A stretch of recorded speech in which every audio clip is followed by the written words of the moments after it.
Hello, good morning, and welcome to this Dawn Busters Taste Challenge. We have from 1909, really 1867, but rebranded in 1909, Johnnie Walker Red Label, the #1 selling Scotch whiskey in the world. Millions of dollars every day off of this product. Embossed bottle. There's the Striding Man. Here's the Royal Wine, official supplier of whiskey to the royal household of Great Britain and Northern Ireland. I don't know if Queen Elizabeth and family are drinking Johnnie Walker Red Label. Maybe they do. Maybe they prefer it over the blue. I don't know.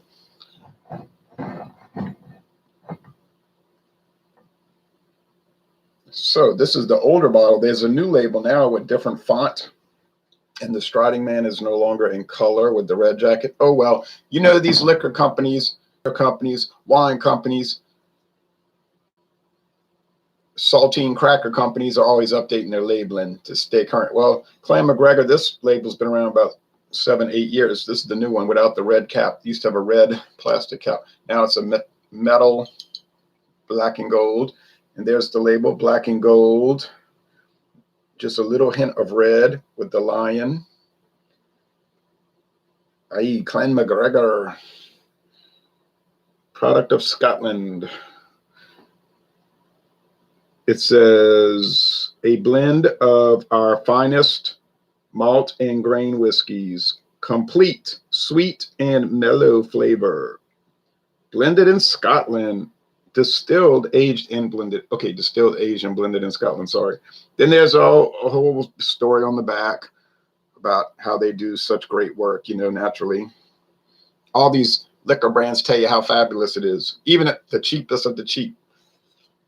You say that old bum liquor, right? It'll tell you how fantastic it is.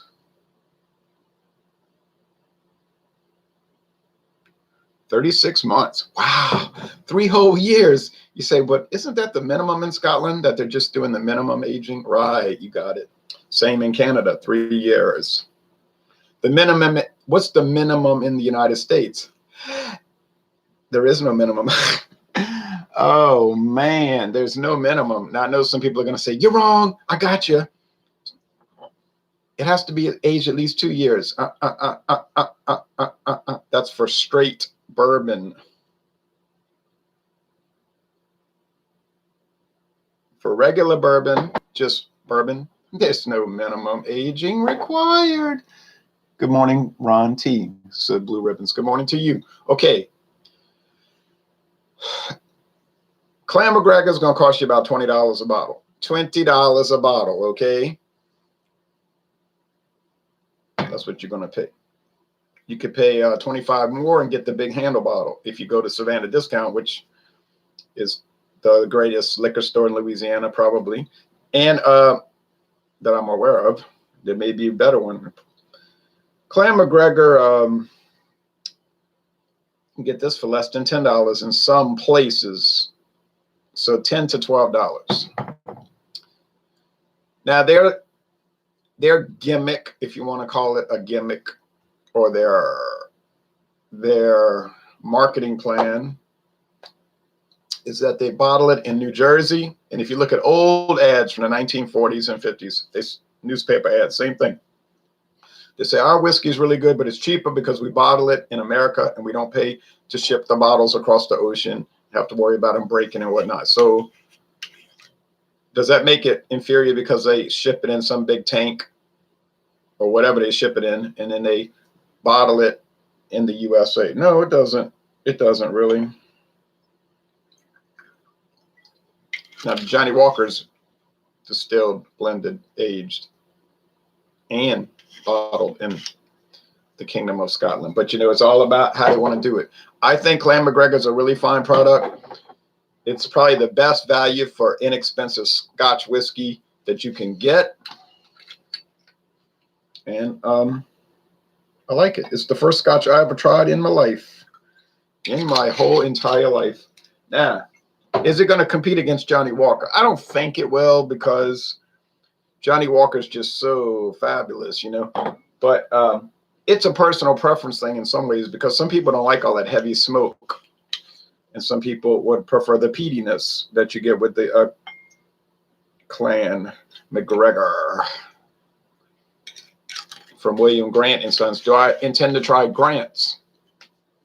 Yes, I do, and I have a bottle in my storage area, in my lineup. See, in the storage area, I got them all lined up, like as I have them planned to be reviewed. You know what I'm saying? Like they just come out in order. And so Grant's is in the lineup, and that's more of a premium price. This is no, let's see. Grant's probably be below premium. Johnnie Walker premium, and the Clan MacGregor be budget. Like it's even lower than below premium. I never had Clan MacGregor anywhere in Canada. Oh, you've never seen it? Huh. Yeah, it could be a USA only product. Never seen it anywhere. Yeah, I had some Canadians tell me they've never seen Buchanan's. Like a major Buchanan's is one of the big Scotch brands in the world. And I've had Canadians tell me I ain't never heard of Buchanan's. I've seen John Walker everywhere, but I went in the world. Yeah, anywhere you go, you're going to see Johnnie Walker. Anywhere in the world. Vietnam, Cambodia, Lesotho, Liechtenstein, Andorra, Uruguay, St. Kitts and Nevis, British Columbia, Kansas, Arkansas, Nebraska. All right, you get the point. Tonga.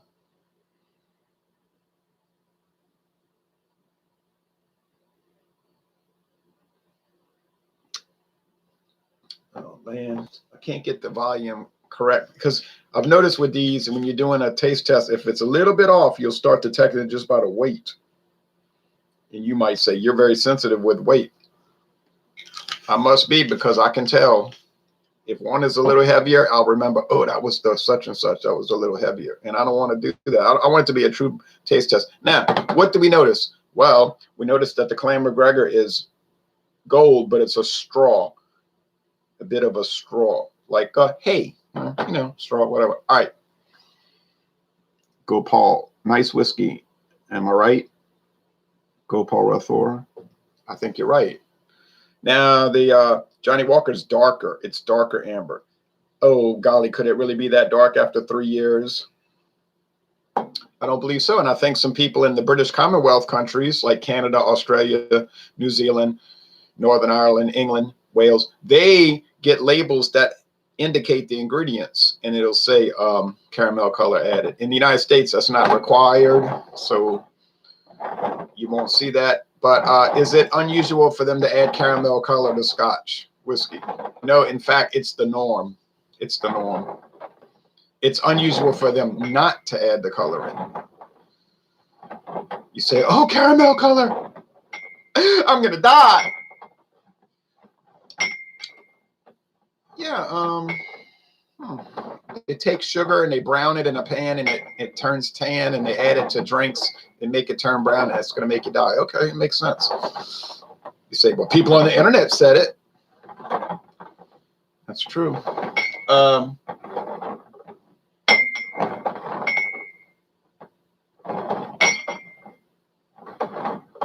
Canadian whiskey is often colored. Most American whiskey's colored with caramel. Not bourbon, not straight bourbon, because that can't be. It's not allowed. Not straight corn whiskey, because it's not allowed, man. What about regular bourbon? What about blended bourbon? Yeah, you can add coloring. Yep. You say, what makes you know everything? Oh, I don't know these things on my own merit. It's not an organic body of knowledge. I wasn't born with it. I just read the Tax and Trade Bureau regulations, United States government website. It tells you, it spells it out very clearly, actually. Check. You should always check people. When I taught high school, I would tell the students, never believe a teacher I mean, you could believe the teacher, but never totally believe the teacher. Check the teacher, bring some references, check. And I told him, if I'm wrong, I'll admit it, but you got to show respect, don't say, hey, fool, moron. You got to speak to people in a proper way.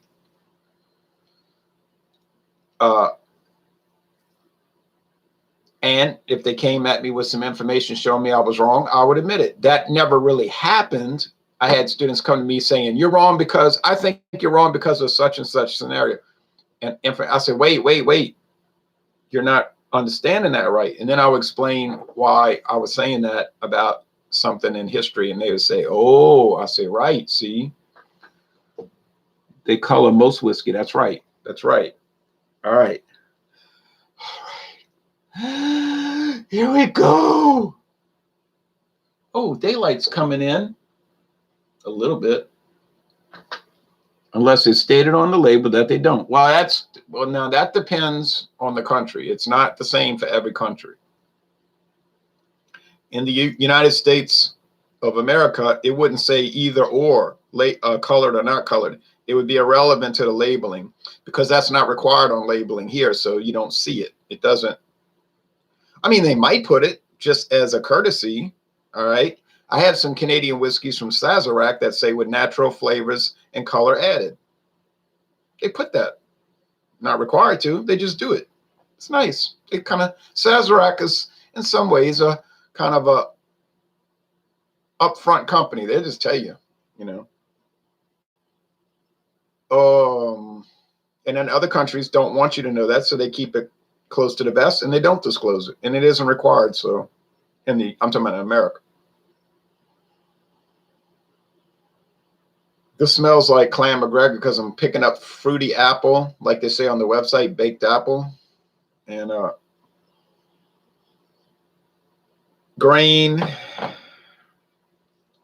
like corn, maize. In some parts of the world they don't say corn. When they say corn, they mean wheat. But around the world, everybody knows maize or Indian corn means what Americans call corn, corn on the cob, whatnot. These blended Scotch whiskeys are generally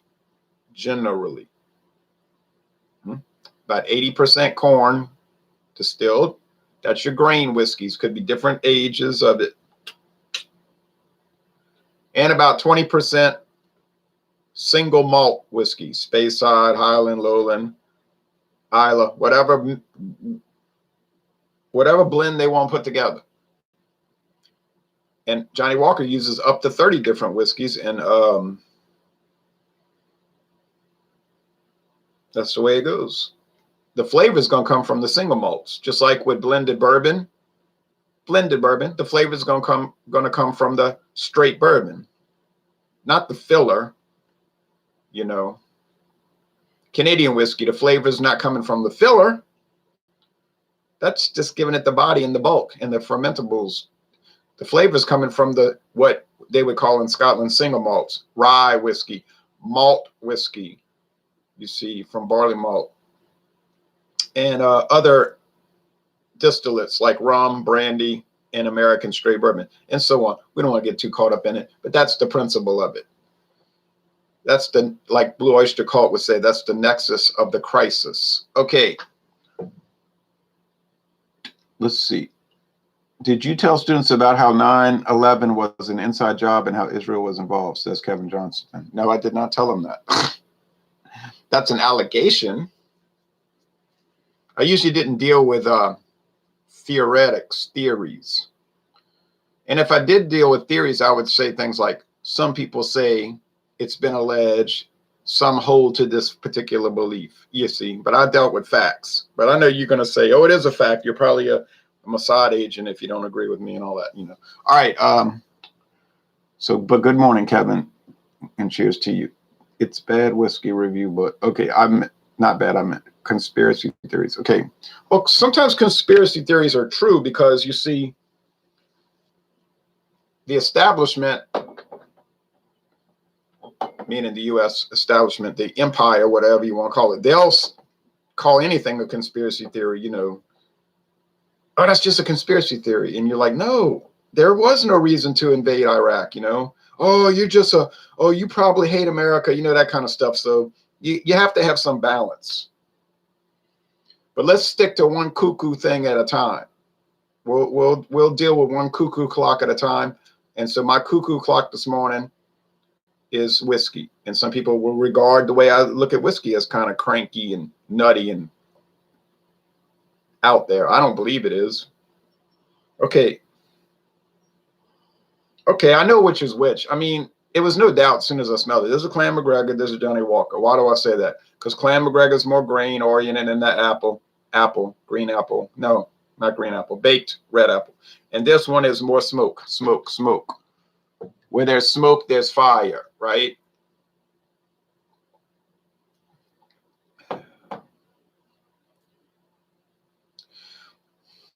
One good thing, well, there's many good things, but one of the good things with Clan MacGregor is it has a wonderful across the sip dough, bread dough, or like a dinner roll, which is bread. And why is that? Because they have a predominant barley malt whiskey flavor. Maybe it's a higher percentage of single malt than just 20. Maybe it's 25%. Boy, that's a good, mellow, mild, balanced Scotch whiskey. Boy, oh boy. I don't know why somebody would come on the internet talking about how trash it is. I saw some videos where they were doing that. This is garbage, trash. But then they said the whole point of their video was to get drunk and have a lot of antics while judging the liquor. So I thought, doesn't taste like junk to me, you know, but to each his own.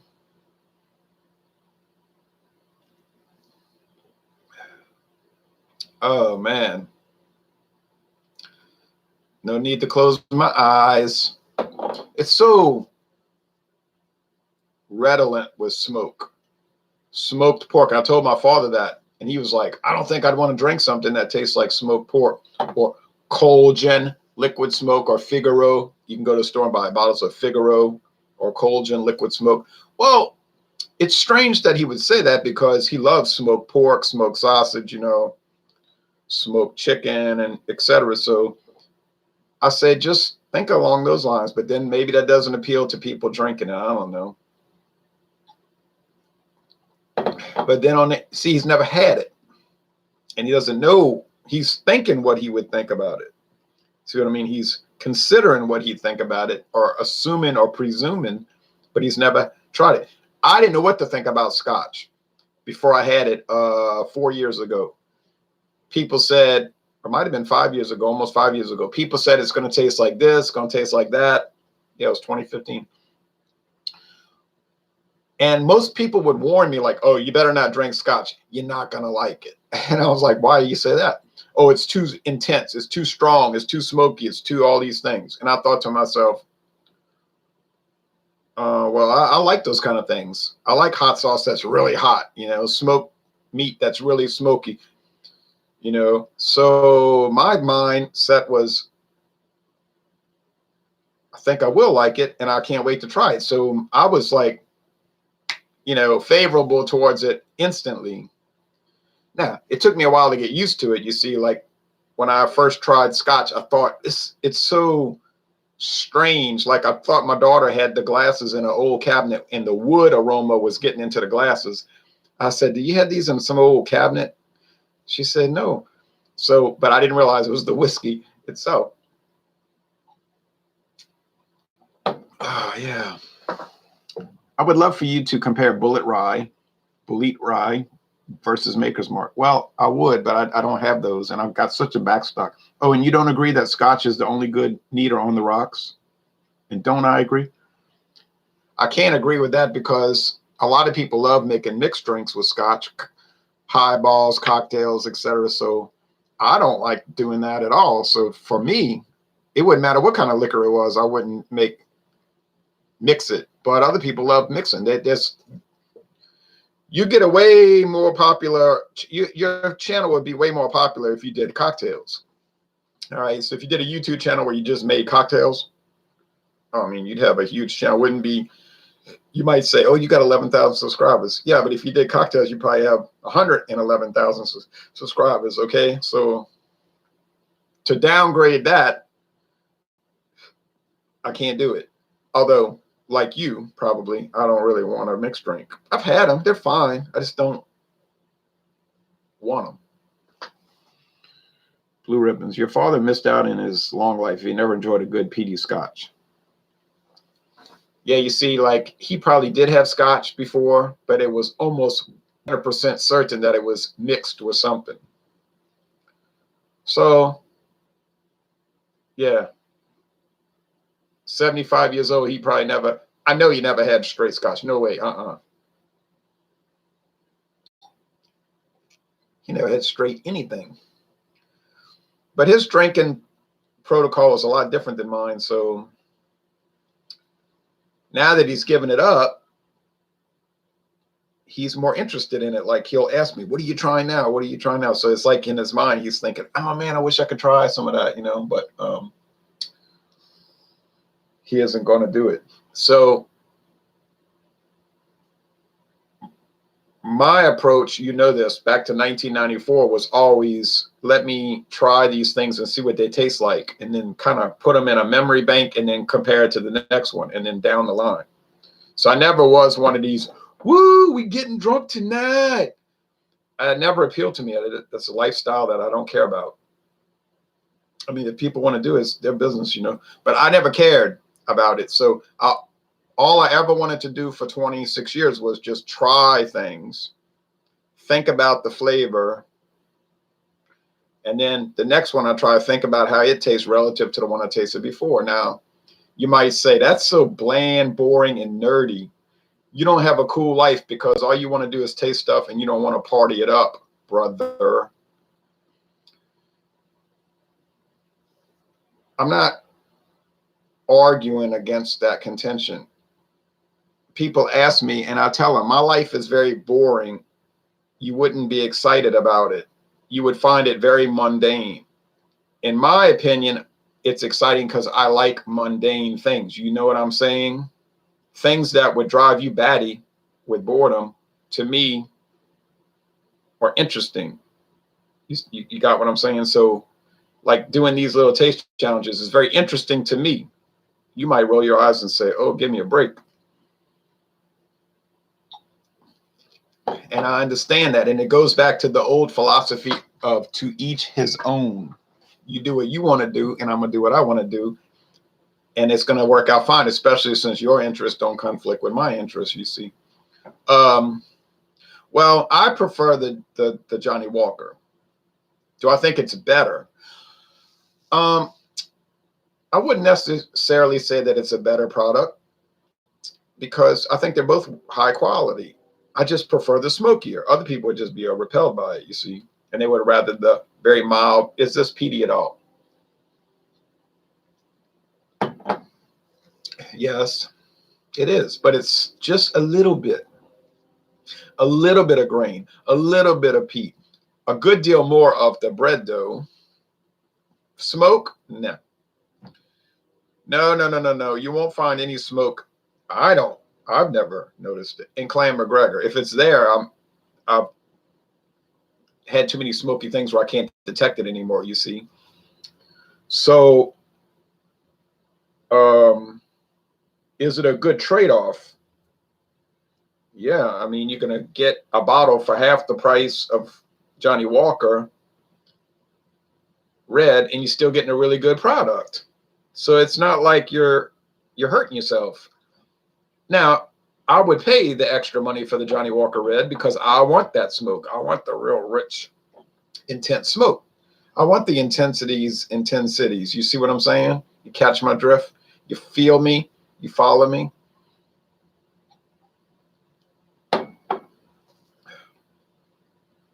You say, what about people that don't have a lot of money? They can't afford to buy more than $12 scotch. Okay, good point. Clan MacGregor would be a great choice. A great choice. You could buy a 1,750 milliliter bottle, nurse it, you know, have a drink every day after work. Moderate, don't go crazy. And it'd be wonderful for that utilitarian purpose.